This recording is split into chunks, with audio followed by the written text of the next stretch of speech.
Hello guys, nuksizarbe si nausing Bishesorna channel sida taramna okchabaga loinana ikoknona kurum jari ngasi ina myang from the puduna laksari ba phone ase Vivo Y02 ngasi gida maktadi Vivo Y02 si ona unbox tawjarage aduga mathangda sigi mathangda next ta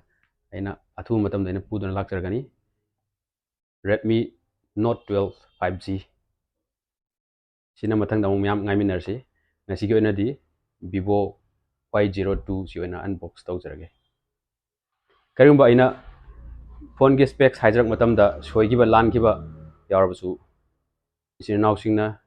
nakpiu haibo hamse thamjari aduga loinana channel se bunung sibiduna like subscribe and share tawdribasingna share tawjin biramo haibo hamsimaga nolokna nisingjari adudi hojik myam unbox hours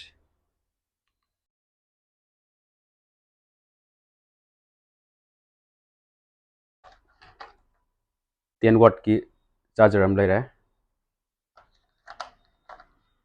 micro usb cable am laira sim ejector tool laira Vivo Y02 yam phajai ko masak ai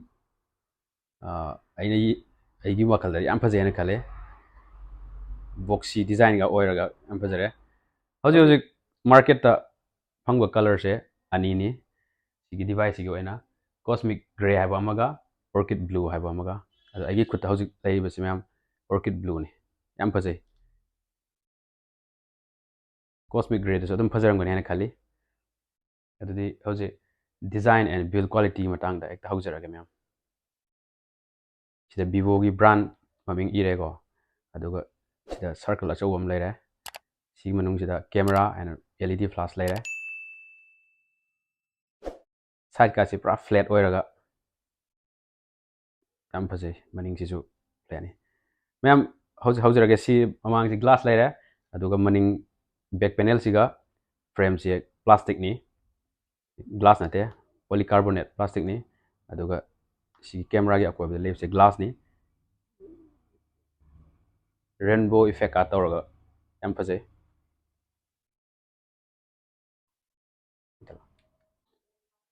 अदो इसी नाउसिंग सी device असिगी मथक थंगबदा speaker लेरे अदुगा सोम side दा volume up down लेरे अदुगा सीदना power button लेरे सीदा 3.5 mm jack लेरे अदुगा charging port लेरे mic लेरे सोम side दा सिम ट्रे लेरे अतै सी फ्लैट ओर मपान से पूरा फ्लैट ने अदुगा बॉक्सी डिजाइन ओरगा यम फजे को सिगा पूरा फ्लैट ने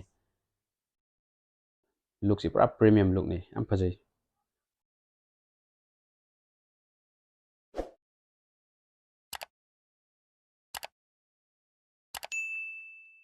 मागी बजेट सिगा प्राइस सिगा हायरगदी यामना अफा फोन ओरे अंडर 10 दा Vivo कंपनी की क्वाइ अफा फोन हाइदो मैम सी लेरे ma'am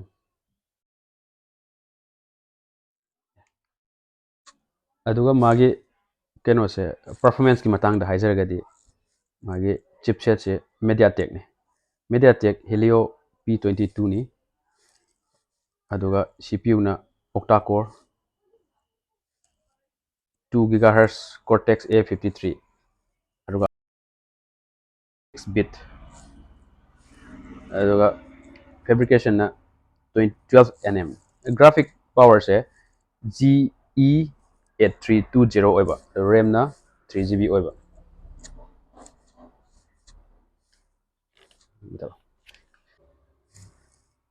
ado my software operating system se Android keno ne Android 12 ni aduga kana custom UI Fantas OS oiba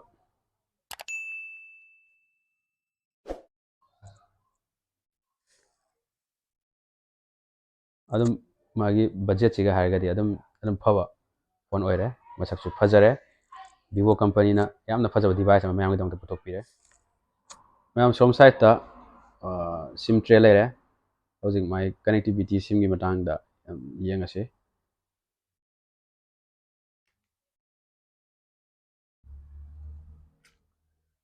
nano dual sim ni aduga memory chip ma hapa yare ꯑꯗꯨꯒ 4G ꯅꯦꯠꯋꯥꯛꯅꯤ Wi-Fi 802.11 dual band ꯑꯣꯏꯕ ꯑꯗꯨꯒ Bluetooth version 5.0 ꯅꯤ ꯑꯗꯨꯒ micro USB 2.0 ꯅꯤ ꯑꯗꯨꯒ OTG support ꯇꯧꯔꯦ 10 watt charging ꯗꯨꯃ ꯀꯩꯅꯣ ꯇꯧꯔꯦ ꯑꯗꯨꯒ audio jack 3.5 mm ꯅꯤ ꯃꯣꯟ ꯂꯩꯔꯤꯁꯦ internal memory ꯁꯦ 32 ꯅꯤ ꯑꯗꯣ expandable memory say 1 TB up to 1 TB ꯐꯥꯎ ꯌꯥꯏ ꯑꯗꯨꯒ ꯃꯥꯒꯤ battery ꯁꯤꯅ Li-ion type की 5000 mAh battery ni am chawi ko ma'am magi charging se 2.5 hour da full oigani aduga amuk charge togibsina 1 day fajana dum sina yagani normal user singi damak tadi si phone se under 10 da budget ahong ba haib tare under 10 da yamna fabat mon haib oire masak su fajai camera ma tang de ma'am rear camera sida lere 8 megapixel resolution gi f 2.0 aperture oiba adu camera am leire sida LED flash am leire camera single camera ni aduga front lom da leuse camera se ma'am khoi selfie amadi video calling gi damakta f 2.2 aperture oiba 5 megapixel gi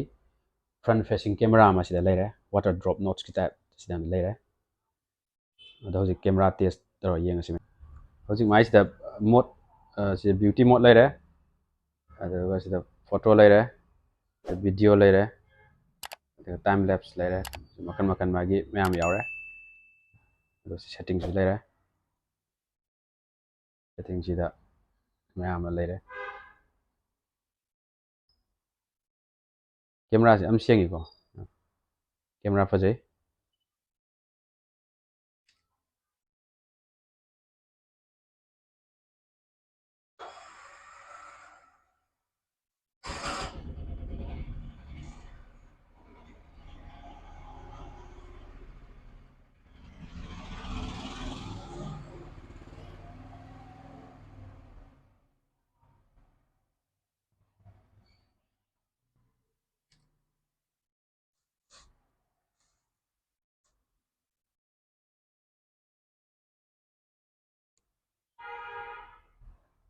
camera adam yai